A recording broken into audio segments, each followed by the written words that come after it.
উপদেষ্টা নিয়োগে আরও সতর্ক হতে হবে। ফখরুল, শেখ মুজিবের ছবি সরানো নিয়ে বক্তব্যে দুঃখ প্রকাশ রিজভীর। শেখ হাসিনাকে গ্রেফতারে ইন্টারপোলের রেড নোটিশ চেয়ে চিঠি। জিয়াউলের বিরুদ্ধে অভিযোগ পা হারানো লিমনের। জলবায়ু সম্মেলনে বিশ্ব নেতাদের সাথে প্রধান উপদেষ্টার সাক্ষাৎ, ভাষণ কাল। সব প্রকল্প সিন্ডিকেট মুক্ত করার সিদ্ধান্ত। বিগত সরকারের অনিয়ম পরিবর্তন করা হচ্ছে 2 উপদেষ্টা।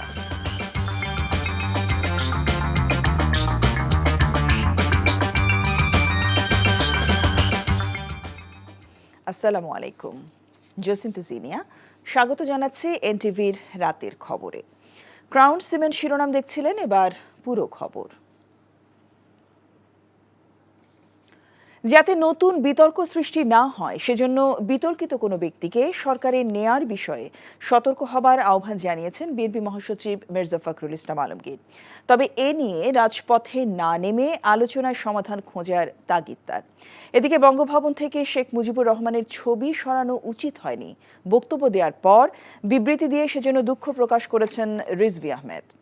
হাসান মাহমুদের রিপোর্ট। লালমনিরহাট জেলা বিএনপির আয়োজনে 2015 সাল থেকে শুরু হওয়া জিয়া ফুটবল টুর্নামেন্টের 6ষ্ঠ আসরের উদ্বোধন করে বিএনপি মহাসচিব মির্জা ফখরুল ইসলাম আলমগীর বলেন, অন্তর্বর্তী সরকারকে জাতীয় নির্বাচনের জন্য প্রয়োজনীয় সংস্কার করতে যৌক্তিক সময় দিতে চান তারা। নবনিযুক্ত উপদেষ্টাদের নিয়ে সৃষ্ট বিতর্কের বিষয়েও কথা বলেন মির্জা ফখরুল। বিতর্কিত কোনো ব্যক্তিকে এই আপনারা অন্তর্বর্তীকালীন সরকারে নেওয়ার ব্যাপারে অবশ্যই যারা আমাদের দায়িত্বে রয়েছেন, বিশেষ করে ডক্টর ইউনূস, তাদের এগুলো ব্যাপারে তাদেরকে চিন্তা করতে হবে, যাতে করে নতুন করে বিতর্ক সৃষ্টি না হয় সেই বিষয়টা লক্ষ্য রাখতে হবে। আমি সবাইকে অনুরোধ করব যে বিষয়গুলোকে রাজপথে না নিয়ে গিয়ে আমরা আলোচনার মধ্যে আপনার বিষয়গুলোকে সমাধান করতে পারি। এদিকে জাতীয় প্রেস ক্লাবে এক আলোচনায় আমির খসরু মাহমুদ চৌধুরী বলেন, সংস্কার হতে হবে গণতান্ত্রিক পথে ফেরার জন্য। অনির্বাচিত কোনো সরকার নিজের চিন্তা ভাবনায়, নিজের ধারণায়, নিজের দর্শনে তারা কোনো সংস্কার সেভাবে করার কোনো সুযোগ নাই। এছাড়া জাতীয় বিপ্লব ও সংহতি দিবস উপলক্ষে নয়াপল্টনে বিএনপির ফ্রি মেডিকেল ক্যাম্প ও রক্তদান কর্মসূচিতে রিজভী আহমেদ বঙ্গভবন থেকে শেখ মুজিবুর রহমানের ছবি সরানো নিয়ে বক্তব্য দেন। শেখ মুজিবুর রহমানের অনেক অন্যায়, অনেক দুঃশাসন দেখেছি, তারপরে তো সে ছিল, তার ছবিটা ছিল। জিয়াউর রহমান কিন্তু তার ছবি পুনঃস্থাপন করেছে। আমি মনে করি তার ছবিটা নামিয়ে ফেলাটা উচিত হয়নি। খন্দকার মোস্তাক নামিয়েছিলেন, জিয়াউর রহমান তুলেছিলেন। পরে গণমাধ্যমে পাঠানো বিবৃতিতে অনাকাঙ্ক্ষিত বক্তব্যের জন্য দুঃখ প্রকাশ করা হয়। Hasan Mahmud, NTV news, Dhaka.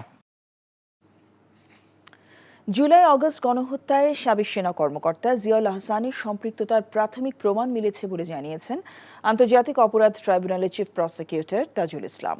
এছাড়া পলাতক সাবেক প্রধানমন্ত্রী শেখ হাসিনাকে গ্রেফতারে ইন্টারপোলের রেড নোটিশ জারির বিষয়ে পদক্ষেপ নিতে পুলিশ মহাপরিদর্শককে চিঠি দিয়েছেন তিনি। তামজিদ সুমনের রিপোর্ট। জুলাই আগস্ট আন্দোলনের সবচেয়ে বীভৎস হত্যাকাণ্ডের ঘটনা ঘটেছে যাত্রাবাড়ি এলাকায়। বিক্ষুব্ধ আন্দোলনকারী ছাত্র জনতা সহ হত্যার শিকার হন পুলিশ সদস্যরাও। এ ঘটনায় থানায় বেশ কয়েকটি হত্যা মামলা হয়। মঙ্গলবার ওই এলাকায় গণহত্যা, লাশ গুম করে আলামত নষ্টের অভিযোগে যাত্রাবাড়ি থানার তৎকালীন ওসি তদন্ত সহ 4 পুলিশ কর্মকর্তার বিরুদ্ধে গ্রেপ্তারি পরোয়ানা জারির আবেদন করেন ট্রাইব্যুনালের প্রসিকিউশন। আবেদনে বলা হয়, এসব পুলিশ কর্মকর্তাকে গ্রেপ্তার করা না হলে পালিয়ে যাওয়ার আশঙ্কা রয়েছে। পরে তা মঞ্জুর করেন বিশেষ ট্রাইব্যুনাল। যাত্রাবাড়ি থানার তদানীন্তন ওসি তদন্ত জাকির হোসেন, সে এখন পলাতক আছে। এই জাকির হোসেনের বিরুদ্ধে সহ আরও 3 জন পুলিশ অফিসার যারা যাত্রাবাড়ির অ্যাট্রোসিটির সাথে, যাদের ব্যাপারে আমরা অকাট্য প্রমাণ পেয়েছি, এরকম 4 জন অফিসারের বিরুদ্ধে আমরা গ্রেপ্তারি পরোয়ানা চেয়েছিলাম, আদালত সেটা মঞ্জুর করেছেন। এদিন সাংবাদিকদেরকে চিফ প্রসিকিউটর জানান, গণহত্যার দায়ে জিয়াউল আহসানের সম্পৃক্ততার প্রমাণ পাওয়া গেছে। এনটিএমসির যে সাবেক যিনি ডিজি ছিলেন, বরখাস্তকৃত মেজর জেনারেল জিয়াউল আহসান, অসংখ্য হত্যাকাণ্ডের সাথে তার সম্পৃক্ততা, গুমের সাথে তার সম্পৃক্ততা, এগুলো আমাদের তদন্ত সংস্থা ইতিমধ্যেই প্রমাণ পেয়েছে। তার কাছ থেকে এই বিস্তারিত তথ্য আমাদের জানার স্বার্থে আন্তর্জাতিক অপরাধ ট্রাইব্যুনালের যে আইন আছে, রুলস অফ প্রসিজিওর আছে, সেই অনুযায়ী তাকে আমরা 1 দিনের জন্য জিজ্ঞাসাবাদের বা ইন্টারোগেশনের জন্য অনুমতি চেয়েছে আদালত সেই অনুমতি দিয়েছেন। এছাড়া পলাতক সাবেক প্রধানমন্ত্রী শেখ হাসিনাকে ফিরিয়ে আনতে ইন্টারপোলের পদক্ষেপ গ্রহণে চিঠি দিয়েছেন চিফ প্রসিকিউটর। শেখ হাসিনা তাকে আন্তর্জাতিক আইন অনুযায়ী ইন্টারপোলের যে ব্যবস্থা আছে, যে সিস্টেম আছে, সেই সিস্টেমের কাছে চিফ প্রসিকিউটরের অফিস থেকে আমরা রিকোয়েস্ট পাঠিয়েছি যে তিনি যেহেতু মানবতা বিরোধী অপরাধ সংগঠনের অভিযোগে অভিযুক্ত, তার বিরুদ্ধে গ্রেপ্তারি পরোয়ানা পেন্ডিং আছে, কিন্তু বাংলাদেশের জুরিসডিকশনের বাইরে তিনি চলে গেছেন। সেই কারণে আন্তর্জাতিক পুলিশিং সংস্থা হিসাবে ইন্টারপোল যাতে তাকে গ্রেপ্তার করার ব্যবস্থা নেয় এবং অন্তত তার ব্যাপারে রেড অ্যালার্ট জারি করে, সেই ব্যাপারে আমরা রিকোয়েস্ট পাঠিয়েছি। জুলাই আগস্টের গণহত্যার অভিযোগে গত 18ই অক্টোবর শেখ হাসিনা সহ 46 জনের বিরুদ্ধে গ্রেপ্তারি পরোয়ানা জারি করা হয়। এদের মধ্যে 14 জন বিভিন্ন মামলায় কারাগারে আছেন। Tamjid Suman, NTV news, Dhaka. সাবেক সেনা কর্মকর্তা ও এনটিএমসির সাবেক মহাপরিচালক জিয়াউল আহসান সহ 9 জনের বিরুদ্ধে ট্রাইব্যুনালে অভিযোগ করেছেন র্যাবের গুলিতে পা হারানো লিমন। এছাড়া বাহিনী হিসেবে র্যাপিড অ্যাকশন ব্যাটালিয়ন র্যাবকে বিলুপ্ত করতে ট্রাইব্যুনালে আবেদন করেছেন তিনি। দুপুরে ট্রাইব্যুনালে হাজির হয়ে এই আবেদনের পর লিমন বলেন, ফ্যাসিবাদী শাসন আমলে র্যাবের বিরুদ্ধে কোনো অভিযোগ দিতে পারেননি তিনি। র্যাবকে একটি সন্ত্রাসী সংগঠন আখ্যা দিয়ে লিমন বলেন, বিগত 15 বছরে র্যাবের বিভিন্ন কর্মকাণ্ড প্রশ্নবিদ্ধ হয়েছে, তাই এই বাহিনীকে বিলুপ্ত করার আবেদন করা হয়েছে। এ সময় প্রশ্নের জবাবে লিমন বলেন, পা হারানোর কোনো ক্ষতিপূরণ হয় না, তবে তার বিরুদ্ধে যে অত্যাচার ও অবিচার হয়েছে তার দৃষ্টান্তমূলক শাস্তি চান র্যাবের গুলিতে পা হারানো লিমন। যে সকল আসামিদের বিরুদ্ধে গ্রেপ্তারি পরোয়ানা জারি করতে হবে, যাদের বিরুদ্ধে আমি মামলা করছি, এবং গ্রেপ্তারি পরোয়ানা জারি করে তাদেরকে আইনের আওতায় এনে তাদের সঠিক বিচার করতে হবে। র্যাব যেহেতু আমার কাছে মনে হচ্ছে যে একটি সন্ত্রাসী সংগঠন, তাই র্যাবের বিলুপ্তির দাবি জানাচ্ছি। জলবায়ু সম্মেলন COP29-এর উদ্বোধন অনুষ্ঠানে যোগ দিয়েছেন অন্তর্বর্তীকালীন সরকারের প্রধান উপদেষ্টা ডক্টর মোহাম্মদ ইউনূস। আগামীকাল মূল সম্মেলনে ভাষণ দিবেন তিনি। সফরের এদিনে বেশ কয়েকটি দেশের সরকার ও রাষ্ট্রপ্রধান সহ বিশ্ব নেতার সাথে সাক্ষাৎ ও সাইডলাইন বৈঠক করেছেন প্রধান উপদেষ্টা। আগামী জানুয়ারিতে বাংলাদেশে অনুষ্ঠেয় যুব উৎসবে যোগ দিতে প্রধান উপদেষ্টার আমন্ত্রণ গ্রহণ করেছেন ফিফা প্রেসিডেন্ট। আরও জানাচ্ছেন মুকসিমুল আহসান। আজারবাইজানের রাজধানী বাকুতে জাতিসংঘ আয়োজিত জলবায়ু সম্মেলন COP29-এ যোগ দিতে মঙ্গলবার স্থানীয় সময়ে সকাল 10টার কিছু পর সম্মেলনের স্থলে পৌঁছান প্রধান উপদেষ্টা ডক্টর মোহাম্মদ ইউনূস।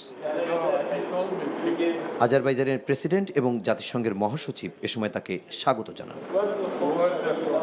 সফরের এদিনে প্রধান উপদেষ্টা বাকুতে COP29-এর মূল আয়োজনের বাইরেও বেশ কয়েকজন বিশ্ব নেতা এবং আন্তর্জাতিক সংস্থার প্রধান কর্মকর্তার সাথে বৈঠকের মধ্য দিয়ে ব্যস্ত সময় পার করেছেন। বাকুর রিজ্জা কার্লটন হোটেলে ডক্টর ইউনূসের সঙ্গে সাক্ষাৎ করেছেন বিশ্বের সবচেয়ে মর্যাদাপূর্ণ ইসলামিক ধর্মীয় প্রতিষ্ঠান আল আজহারের গ্র্যান্ড ইমাম ডক্টর আহমেদ আল তাইয়েব। প্রধান উপদেষ্টার নেতৃত্বাধীন অন্তর্বর্তী সরকার বাংলাদেশের সমৃদ্ধি এবং উন্নতিতে সফল হবে বলে আশা প্রকাশ করেন আল আজহারের গ্র্যান্ড ইমাম। প্রধান উপদেষ্টা অধ্যাপক মোহাম্মদ ইউনূসের সঙ্গে বৈঠক করেছেন ফিফা প্রেসিডেন্ট জিয়ান্নি ইনফান্তিনো। আগামী জানুয়ারিতে বাংলাদেশে অনুষ্ঠেয় যুব উৎসবে যোগ দেওয়ার জন্য প্রধান উপদেষ্টা তাকে আমন্ত্রণ জানালে এ সময় তিনি তা গ্রহণ করেন। প্রধান উপদেষ্টার সাথে সাক্ষাৎ করেছেন IMF-এর প্রধান ক্রিস্টলিনা জর্জিভা। অধ্যাপক ডক্টর মোহাম্মদ ইউনূসের সাথে সাক্ষাৎ করেছেন ফিনল্যান্ডের প্রেসিডেন্ট আন্ড্রু ট্রুপ। শান্তিতে নোবেলজয়ী ডক্টর ইউনূসের সঙ্গে সাক্ষাৎ করেছেন তুরস্কের প্রেসিডেন্ট রেসিপ তাইয়্যিপ এরদোয়ান এবং তুর্কির ফার্স্ট লেডি। এ সময় প্রেসিডেন্ট এরদোয়ান তাকে তুরস্ক সফরের আমন্ত্রণ জানান এবং বাংলাদেশের সংস্কার প্রক্রিয়া ও একটি সমৃদ্ধ দেশ গড়ার যাত্রায় সম্ভাব্য সব ধরনের সহায়তার আশ্বাস দেন। অধ্যাপক ইউনূস প্রেসিডেন্ট এরদোয়ান এবং তুর্কি ফার্স্ট লেডিকে শিগগিরই বাংলাদেশ সফরের আমন্ত্রণ জানান। বুধবার দুপুরে প্রধান উপদেষ্টা ডক্টর মোহাম্মদ ইউনূসের জলবায়ু সম্মেলন COP29-এ বক্তব্য রাখার কথা রয়েছে। Before he even took over, ওনার একটা 3-0 উপরে উনি একটা বই লিখেছেন, জিরো ওয়েস্ট মানে zero carbon footprint, zero net wealth concentration এবং জিরো আনএমপ্লয়মেন্ট। ওনার এই পুরো মেসেজটা আজকে এই তার ভাষণে থাকবে। আমরা আশা করি বিশ্ববাসী ওনার এই মেসেজটাকে সিরিয়াসলি নেবেন। সবুজ বিশ্বের জন্য সংহতি স্লোগান নিয়ে 12 দিনের এই জলবায়ু সম্মেলন অনুষ্ঠিত হচ্ছে। সোমবার স্থানীয় সময় বিকেল 5:15 বিমান বাংলাদেশ এয়ারলাইন্সের একটি ফ্লাইটে প্রধান উপদেষ্টা বাকুতে পৌঁছান। Muksimul Ahsan, NTV news, Dhaka.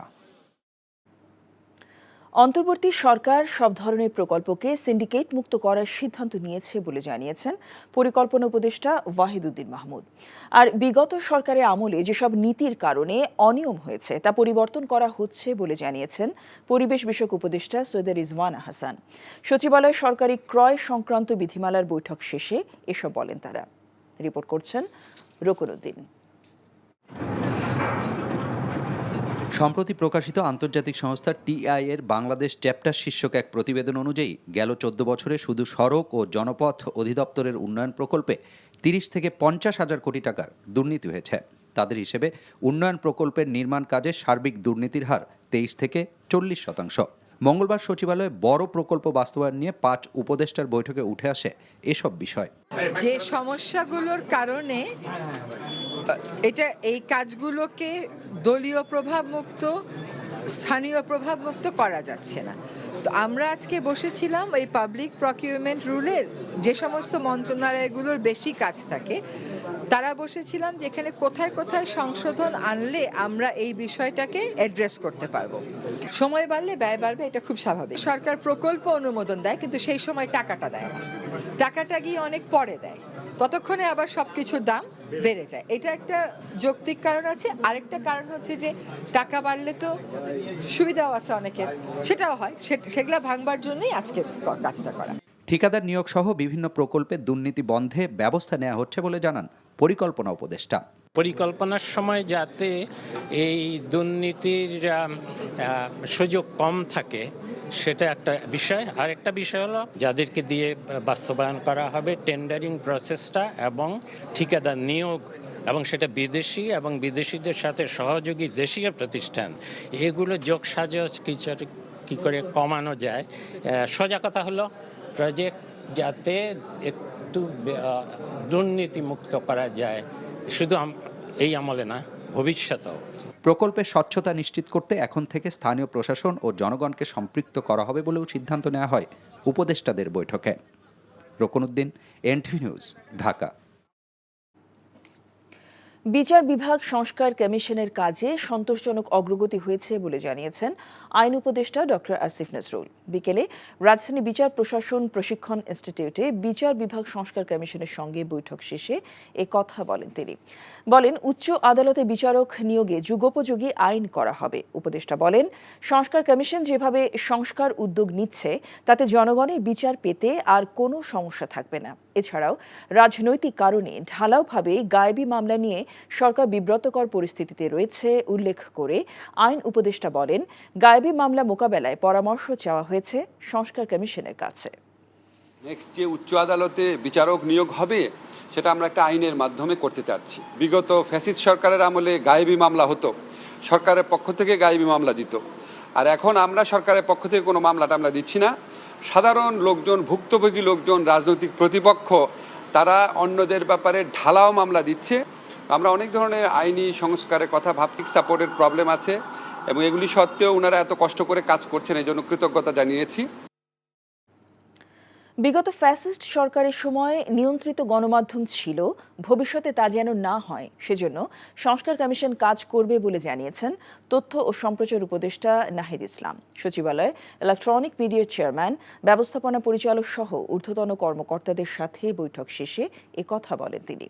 সচিবালয়ে সাংবাদিকদের অ্যাক্রেডিটেশন কার্ড বাতিলে কোনো ভুল ত্রুটি হয়ে থাকলে তা সংশোধন হবে বলেও জানান তিনি। রকুনউদ্দিনের আরেকটি রিপোর্ট। মঙ্গলবার বিকেলে সচিবালয়ে দেশের ইলেকট্রনিক মিডিয়ার চেয়ারম্যান, ব্যবস্থাপনা পরিচালক, প্রধান নির্বাহী সহ ঊর্ধ্বতন কর্মকর্তাদের সাথে মতবিনিময় করেন তথ্য উপদেষ্টা। দায়িত্ব নেবার পর প্রথমবারের মতো এই বৈঠক চলে প্রায় 1.5 ঘন্টা। বিগত ফ্যাসিস্ট আমলে যে ধরনের নিয়ন্ত্রিত একটা গণমাধ্যম ব্যবস্থা ছিল এবং নানা সংস্থা থেকে নানাভাবে তাদেরকে ফোন দেওয়া হতো, হেনস্থা করা হতো, আমরা এই অন্তর্বর্তীকালীন সরকারে সেই জিনিসগুলা হবে না সেটা প্রথমেই আমরা প্রতিশ্রুতি দিয়েছিলাম, এবং এই অন্তর্বর্তীকালীন সরকারের পরেও যে কোনো সরকার আসলে যাতে আমরা এই গণমাধ্যমের স্বাধীনতা বা এই ধরনের একটা পরিস্থিতি আমরা যাতে নিশ্চিত করতে পারি, কেউ যাতে বাধা প্রদান করতে না পারে সরকারের জায়গা থেকে, তো সেটার জন্য গণমাধ্যম সংস্কার কমিশন কাজ করবে। অন্তর্বর্তী সরকারের বিরুদ্ধে দেশে বিদেশে গুজব ছড়ানো হচ্ছে অভিযোগ করে তা প্রতিরোধে সবাইকে একসাথে কাজ করার আহ্বান জানান তথ্য উপদেষ্টা। জুলাই আন্দোলনকে জনস্মৃতিতে আরও ধারণ করতে পারি, শহীদ এবং আহতদের আত্মত্যাগকে মনে করিয়ে দিতে পারি। সেক্ষেত্রে মিডিয়া একটি গুরুত্বপূর্ণ ভূমিকা পালন করবে। এ সময় তার কাছে সাংবাদিকরা জানতে চান সম্প্রতি 119 জন সাংবাদিকের অ্যাক্রিডিটেশন কার্ড বাতিলের বিষয়ে, যাদের অনেকেই এখনো মাঠে কর্মরত। যদি কোনো ভুল ত্রুটি হয়ে থাকে, কোনো নির্বিচারে যদি অপরাধ না করে যদি তার নাম এসে থাকে, সেটি আমরা ব্যবস্থা নিব। কারণ খুব দ্রুত সময় যেহেতু আমাদের কাজ করতে হচ্ছে, হয়তো ভুল ত্রুটি সেখানে থাকতে পারে। কিন্তু মূলত যারা সাংবাদিক না, সাংবাদিকদের যে নীতিমালা, সেই নীতিমালার মধ্যে পড়ে না, এবং যারা মূলত ব্যক্তিগত নানান সুবিধার মধ্য দিয়ে হচ্ছে এই অ্যাক্রিডিটেশন কার্ডটা পেয়েছিল গত রেজিমে, তাদের কার্ডগুলো এখানে বাতিল করা হচ্ছে। গণমাধ্যম সংস্কারে গঠিত কমিশন কাজ শুরুর পর তাদের প্রতিবেদন অনুযায়ী আইন ও কিছু নীতিমালায় পরিবর্তন আনা হবে বলেও জানান নাহিদ ইসলাম। Rokonuddin, NTV news, Dhaka. ডাকাতরা নয়, টাকার জন্য ছেলেই মাকে হত্যা করে ডিপ ফ্রিজে রাখে। র্যাবের অভিযানে গ্রেফতারের পর এ কথা স্বীকার করেন পাষণ্ড ছেলে। বগুড়ার দুপচাচিয়ায় উম্মে সালমা খাতুন হত্যা রহস্য উন্মোচিত হয়েছে। দুপুরে সংবাদ সম্মেলনে র্যাব 12-র company commander major Ehteshamul Haque Khan জানান, গতরাতে গ্রেফতার সাদ বিন আজিজুর রহমান জিজ্ঞাসাবাদে মাকে হত্যার কথা স্বীকার করেন। প্রতিদিন হাত খরচের 500 টাকা দেয়াকে কেন্দ্র করে দীর্ঘদিন ধরে মায়ের সাথে কথা কাটাকাটি হয় তার। টাকা না পেয়ে প্রায় তিনি টাকা চুরি করতেন। রোববার সকালে হাত খরচের টাকা নিয়ে মায়ের সাথে ফের ঝগড়া হয় ছেলের। দুপুরের দিকে ঘরে একা পেয়ে মাকে শ্বাসরোধে হত্যা করে সাদ। পরে ওড়না দিয়ে বেঁধে লাশ ডিপ ফ্রিজে রেখে দেন। এটিকে ডাকাতি হিসেবে সাজানোর জন্য নিজেই কুড়াল দিয়ে আলমারি ভাঙে এবং বাসা থেকে বের হয়ে বাবাকে ফোনে জানায় তার মাকে বাসায় পাওয়া যাচ্ছে না। সাদকে স্থানীয় থানায় হস্তান্তর করেছে র্যাব। রাজধানী নিউ মার্কেট এলাকায় ব্যবসায়ী আব্দুল ওয়াদুদ হত্যা মামলায় বরগুনা 1 আসনের আওয়ামী লীগের সাবেক সংসদ সদস্য ধীরেন্দ্র দেবনাথ শম্ভুর 6 দিনের রিমান্ড মঞ্জুর করেছে আদালত। আজ ঢাকা মেট্রোপলিটন ম্যাজিস্ট্রেট শরীফুর রহমান শুনানি শেষে রিমান্ডের আদেশ দেন। আদালতে হাজির করে 10 দিনের রিমান্ড আবেদন করা হলে শুনানি শেষে আদালত তাকে 6 দিনের রিমান্ডে নেওয়ার আদেশ দেয়। এর আগে সোমবার রাতে রাজধানীর উত্তরা থেকে ঢাকা মহানগর গোয়েন্দা পুলিশ শম্ভুকে গ্রেফতার করে। এদিকে বৈষম্য বিরোধী আন্দোলনে কেরানীগঞ্জের শিক্ষার্থী রিয়াজ হত্যা মামলায় ওবায়দুল কাদেরের ব্যক্তিগত সহকারী আব্দুল মতিনের 3 দিনের রিমান্ড মঞ্জুর করেছে আদালত। এদিন মামলার তদন্ত কর্মকর্তা তাকে আদালতে হাজির করে 7 দিনের রিমান্ড আবেদন চাইলে ঢাকার মেট্রোপলিটন ম্যাজিস্ট্রেট 3 দিনের রিমান্ড মঞ্জুর করেন। বিতর্কিত উপদেষ্টাদের নিয়োগ বাতিল এবং উত্তরাঞ্চল থেকে অন্তর্বর্তী সরকারের 5 জন উপদেষ্টা নিয়োগের দাবিতে রংপুর ও পাবনায় বিক্ষোভ, সড়ক অবরোধ সহ প্রতিবাদ কর্মসূচি পালন করেছে বৈষম্য বিরোধী ছাত্র জনতা। বিকেলে রংপুর প্রেস ক্লাবের সামনে থেকে বিক্ষোভ মিছিল বের করা হয়। পরে রংপুর ঢাকা মহাসড়কের মডার্ন মোড়ে অবরোধ করে ছাত্র জনতা।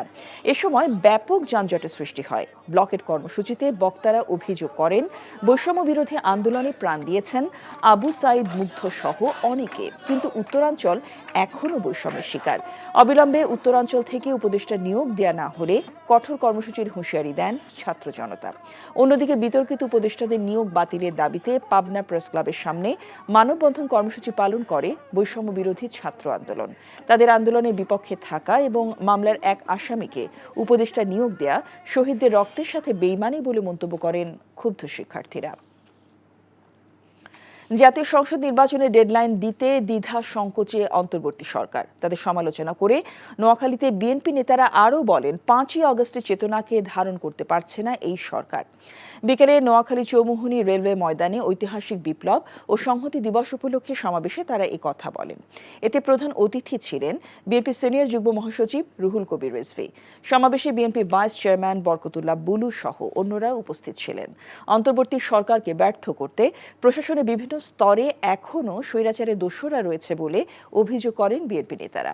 নতুন 3 উপদেষ্টা নিয়োগের সমালোচনা করে তারা বলেন, এ ব্যাপারে গণতান্ত্রিক আন্দোলনের অংশীজনদের অভিমত নেওয়া হয়নি।